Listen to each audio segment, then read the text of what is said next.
নমস্কার বন্ধুরা, পলি kitchen with বিলিসপুর আপনাদের সবাইকে অনেক অনেক স্বাগত জানাই।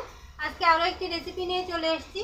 আর আজকে মিষ্টি কুমড়া, সোয়াবিন আর আলু দিয়ে সম্পূর্ণ নিরামিষ একটি রেসিপি করে দেখাবো। প্লিজ বন্ধুরা, আপনারা অবশ্যই পুরো ভিডিওটি দেখবেন, আশা করি ভালো লাগবে।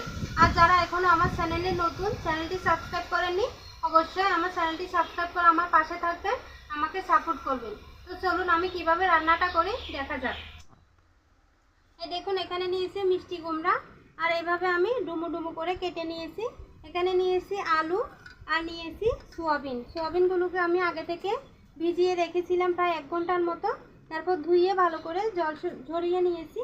সোয়াবিন থেকে ভালো করে হাত দিয়ে চিপে চেপে জলগুলো ফেলে দিতে হবে। সোয়াবিনের মধ্যে যদি জল থাকে তাহলে রান্নাটা ভালো লাগবে না, সোয়াবিনগুলো খেতেও আর ভালো লাগবে না। তো চলুন আমি রান্নাটা শুরু করি। আর আজকে সম্পূর্ণ রান্নাটা আমি সরষের তেলে করব, আপনারা চাইলে কিন্তু সাদা তেলেও করতে পারবেন। সোয়াবিন ভাজার জন্য তেল দিয়ে দিব কড়াইয়ে। আর বন্ধুরা, যে কোনো নিরামিষ রান্না কিন্তু সরষের তেলে করলে খেতে ভালো লাগে, দারুণ একটা সেন্টও আসে। তেল গরম হয়ে গেছে, এখন এর মধ্যে সোয়াবিনগুলো দিয়ে দিব, করে লবণ দিব, দিয়ে দিব সামান্য হলুদের গুঁড়া। সোয়াবিন ভালো করে লাল লাল করে ভেজে নিতে হবে। সোয়াবিন যত ভালো ভাজা হবে তত খেতেও ভালো লাগবে।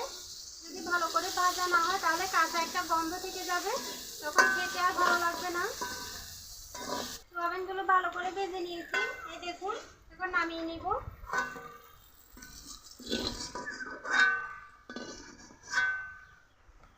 পরে আর একটু তেল দিয়ে দিব। এখন আলুগুলো হালকা করে ভেজে নিব। তেল গরম হয়ে গেছে, আলু দিয়ে দিব।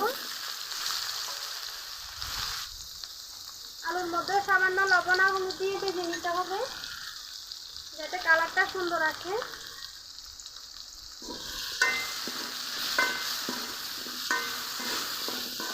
এই রান্নাটা যে কোনো নিরামিষ দিনে করতে পারবেন, আর এইভাবে রান্না করলে খেতে কিন্তু দারুণ লাগে। আলু বেশি ভাজার দরকার নেই, হালকা করে ভেজে নিতে হবে। দেখুন বন্ধুরা, আলু ভাজা হয়ে গেছে, এখন তুলে নিব।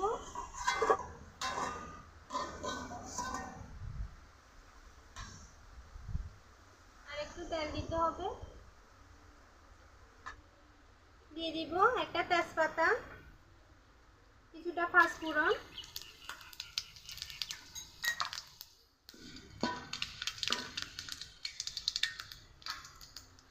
এখন মিষ্টি কুমড়াগুলো ঢেলে দিব।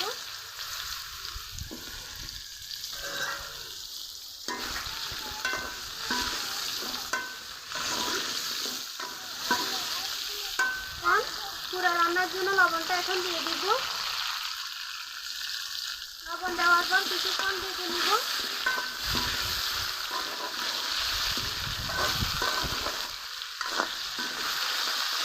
আর এই রান্না কিন্তু তেমন কোনো মশলা ব্যবহার করবো না, শুধুমাত্র সামান্য মশলার গুঁড়া দিলেই হবে।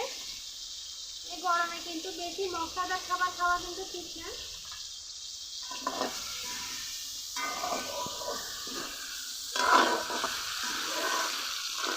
দিব হলুদের গুঁড়া,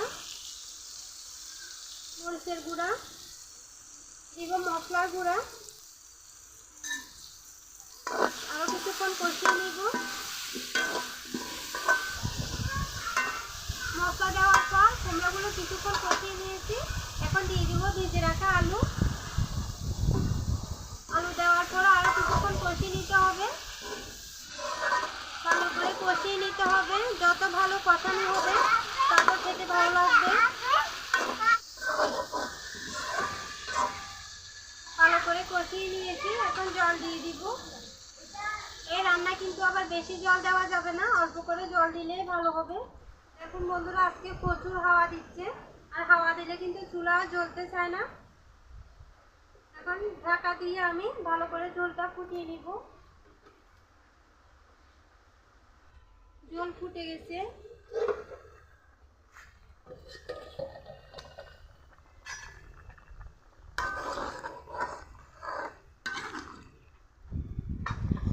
এখন ভেজে রাখা সোয়াবিন দিয়ে দিব। নেড়ে একটু মিশিয়ে আবারও কিছুক্ষণ ঢাকা দিয়ে রাখবো। দেখুন বন্ধুরা, ঝোলের মধ্যে সোয়াবিনগুলো দিয়ে দিয়েছি। এখন দিয়ে দিব কাঁচামরিচ, তারপর ঢাকা দিয়ে ভালো করে সিদ্ধ করে নিব।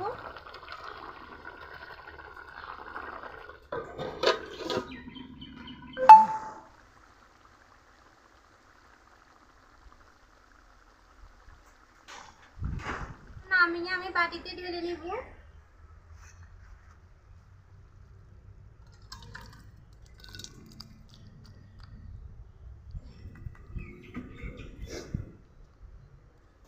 দেখুন বন্ধুরা কি সুন্দর দেখতে লাগছে, আর এটা খেতে তো অসম্ভব মজা লাগবে। এভাবে সবজি রান্না করলে শুধু ভাত না, রুটির সাথেও খাওয়া যাবে, আর খুব ভালো লাগে খেতে। যে কোনো নিরামিষ দিনে এভাবে রান্না করে ভাত কিংবা রুটির সাথে খেতে পারবেন। তো আমার রেসিপি যদি ভালো লাগে ভিডিওতে একটি লাইক দিবেন, চ্যানেলটি সাবস্ক্রাইব করে আমার পাশে থাকবেন।